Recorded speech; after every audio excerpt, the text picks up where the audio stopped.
तो गए spice family का चैप्टर नंबर 129 फाइनली आ चुका है। पिछले चैप्टर में हमने देखा था कि लॉयड और योर एक शो को देखने जाते हैं जहाँ पर उन्हें यूरी भी मिलता है और उसी शो में कुछ हमलावर आ जाते हैं। अभी आगे बढ़ने से पहले वीडियो को लाइक और चैनल को सब्सक्राइब जरूर कर देना। अभी नया चैप्टर शुरू करते हैं। अभी चैप्टर के शुरू में हम लोग देखते हैं एक औरत अपने हस्बैंड को लाकर टीवी दिखाती है, कहती है देखो ये जरा, और हम देखते हैं कि वो जो हमलावर थे अटैकर्स, उन्होंने शो वालों को बंदी बना लिया है। शो वाले तो सोच रहे हैं ये बस एक्टिंग कर रहे हैं, झूठ है सब कुछ, लेकिन वो बंदा बोलता है ये झूठ नहीं है, ये लोग मान ही नहीं रहे होते। तो वो बंदा जो होता है वो डायरेक्टर के ऊपर गोली चला देता है, उसके लगी नहीं, बच गया। अब ये बंदा बोलता है तुम्हें समझ आया, ये गन असली है, फिक्र मत करो, मैं तुम लोगों में से किसी को नुकसान नहीं पहुंचाऊंगा अगर तुम लोग बिहेव करोगे। मुझे बस उस तानिया वालों से कोई बात करनी है। लॉयड देखकर सोच रहा होता है ये लोग पॉलिटिशियन रीजन की वजह से इस शो को हाईजैक कर रहे हैं, और यूरी अपनी बहन के बारे में ही सोच रहा है, इन लोगों की हिम्मत कैसे हुई मेरी बहन के सामने ऐसा काम करने की। ये बंदा बोलता है ये जो ब्रॉडकास्टिंग है ये बंद नहीं होनी चाहिए, हमें नेशन के जो लीडर है उनके साथ बात करनी है, कोई भी हिम्मत मत करे इसकी ब्रॉडकास्ट को बंद करने की। अभी ये वहाँ के स्टाफ को एक पेपर देता है और बोलता है अपने सुपीरियर्स को बोलो इस पेपर में जिन लोगों के भी नाम लिखे हुए हैं उन्हें यहाँ पर भेजिए, ये काम करने के लिए तुम्हारे पास 1 घंटा है, हम लोग वेट करेंगे। यूरी सोच रहा होता है ये लोग सच में 1 घंटा वेट करने वाले हैं इतनी ज्यादा ऑडियंस के सामने। और लॉयड सोच रहा होता है उस लिस्ट में किन किन के नाम लिखे हुए हैं, कौन लोग हैं वो, और ये और लोगों को मारने के बारे में सोच रही है, अगर मैं 1 सेकंड में 20 लोग मारूंगी तो क्या होगा। अभी वो हमलावर बंदा वहाँ के डायरेक्टर और एक्ट्रेस को लेकर चला जाता है और यूरी भी इन्हें देखकर प्लान बना रहा है आखिर मैं कैसे इन्हें रोकूं। लॉयड भी सोच रहा है मुझे कोई ऐसा काम करना पड़ेगा जिससे लोगों का ध्यान मेरी तरफ ना हो। तभी यूर अपनी साइड पर देखती है और उसे वहाँ पर लॉयड ही नजर नहीं आता, क्योंकि लॉयड पहुंच चुका है उन्हीं हमलावरों के पास। वो वहाँ के बंदे का बेस बदल लेता है इतनी जल्दी और वहाँ पर जाकर उनसे पूछता है सिचुएशन के बारे में। तभी इनके पीछे से यूरी आ जाता है AK-47 के साथ। वो लॉयड पर AK-47 तानता है और बोलता है ये बंदा तुम्हारा लीडर नहीं है, ये है ट्वाइलाइट, तुम ट्वाइलाइट हो ना लॉयड फॉर्जर, मुझे तुम पर पहले ही शक था। भी वो लॉयड को बंदी बना लेता है गन के साथ। योर देख कर कहती है लॉयड क्या सच में आप एक स्पाई हैं, और दिमाग में सोच रही होती है नहीं लॉयड ऐसा नहीं कर सकते, वो तो बहुत ज्यादा मासूम है, फिक्र मत कीजिए लॉयड, मैं आपको बचाऊंगी। अभी योर क्या करती है वहाँ पर जितने बंदे होते हैं उन्हें मारना शुरू कर देती है। कुछ बंदे तो इस पर गोलियां भी चलाते हैं लेकिन ये उनसे भी बचकर छत के ऊपर चढ़ जाती है और बोलती है मुझे ऊपर की तरफ रहना होगा ताकि लोगों का ध्यान मेरी तरफ ना हो। वो बंदे अपने जो होते हैं कॉमरेड्स उन्हें भी बुलाते हैं लेकिन योर उन्हें भी कोड देती है। क्या लेडी है यार ये। यूरी और लॉयड ये देखकर बोलते हैं योर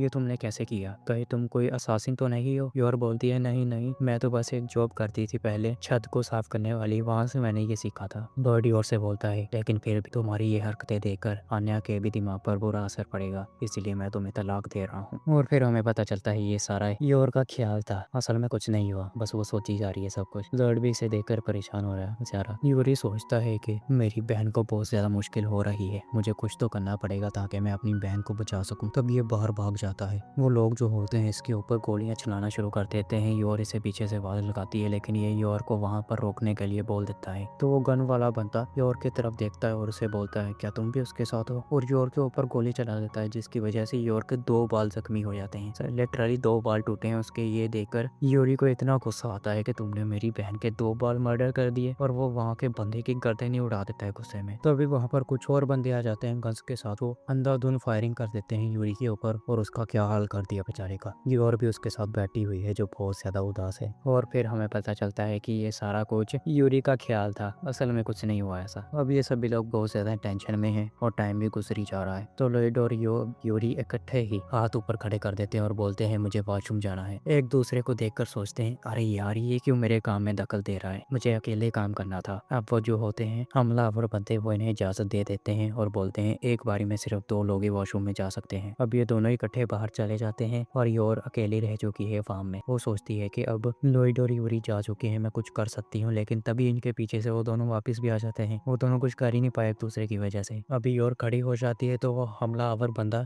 योर से बोलता है क्या तुम्हें भी अभी वॉशरूम जाना है। योर बोलती है हाँ मुझे जाना है। ये देखकर यूरी चिल्लाकर बोलता है मैं भी तुम्हारे साथ जाऊंगा, मैं तुम्हें अकेले नहीं जाने दे सकता। उसे बंदा बोलता है तुम अभी तो वॉशरूम गए थे, क्या मसला है तुम्हारा। तो यूरी झूठ बोल देता है कि मेरे ब्लडर में कोई मसला है जिसकी वजह से मुझे बार बार वॉशरूम में जाना पड़ता है। अब ये दोनों इकट्ठे बाहर चले जाते हैं। योर सोच रही होती है अभी यूरी मेरे साथ से है लेकिन मैं फिर भी 2-3 बंदों को तो मार ही सकती हूँ, और यूरी अपनी बहन को बचाने की सोच रहा होता है, लेकिन ये भी कुछ किए बगैर ही वापस आ जाते हैं। अब इन तीनों को देखना कितनी बेबसी में बैठे हुए हैं, बेचारे कुछ कर ही नहीं सकते। तभी वहाँ पर जो होते हैं ना लिस्ट वाले बंदे, मार्टिन और रसल, वो आ जाते हैं। अभी हम पुलिस वालों को देखते हैं जो बातें कर रहे होते हैं कि ब्रॉडकास्ट का जो एडमिनिस्टर है उसने ये लिस्ट वाले बंदे इतनी जल्दी भेज दिए क्योंकि होस्टेजेस में उसकी मिस्ट्रेस भी शामिल है जिसके साथ उसका चक्कर चल रहा है। ये लोग कहते हैं कि हमें ब्रॉडकास्ट को बंद करना पड़ेगा और जल्दी ही कुछ करना पड़ेगा। अभी वो तीनों बंदे शो वाली जगह पर पहुंच चुके हैं, मार्टिन, रसल और क्रिस्टोफर, और ये दोनों एक्टर ही हैं इस शो के। वो हमलावर अटैकर इन्हें आकर कहता है। फाइनली सारे एक्टर यहाँ पर पहुंच चुके हैं। ये एक्टर उससे पूछता है तुमने हमें यहाँ पर क्यों बुलाया? ये बोलता है ये तो ऑब्वियस है ना। ये कैमरा निकालता है और सभी को बोलता है हम लोग 5 ईयर लव प्लान यानी इस शो के शूटिंग को दोबारा करने वाले हैं। लॉयड और बाकी सभी लोग ये देखकर शॉक हो जाते हैं, ये क्या बोल रहा है, और हमें पता चलता है ये सभी लोग एक्टिंग कर रहे थे। यह सब कुछ झूठा जो भी हो रहा था। नेंस की आंख, इतना कुछ किया इन लोगों ने इस काम के लिए। खैर यही पर ये वाला चैप्टर एंड हो जाता है। आई होप आपको ये वीडियो अच्छी लगी होगी। अगर वीडियो अच्छी लगी हो तो वीडियो को लाइक करें, चैनल को सब्सक्राइब करें। अब इसका चैप्टर आएगा नेक्स्ट मंथ, जब भी आएगा मैं एक्सप्लेन कर दूंगा। आप लोग मुझे कोई और मंगा या मनवा भी रिकमेंड कर देना। अभी मिलते हैं नेक्स्ट वाली वीडियो में। टिल देन टेक अ बढ़िया एंड बाय बाय।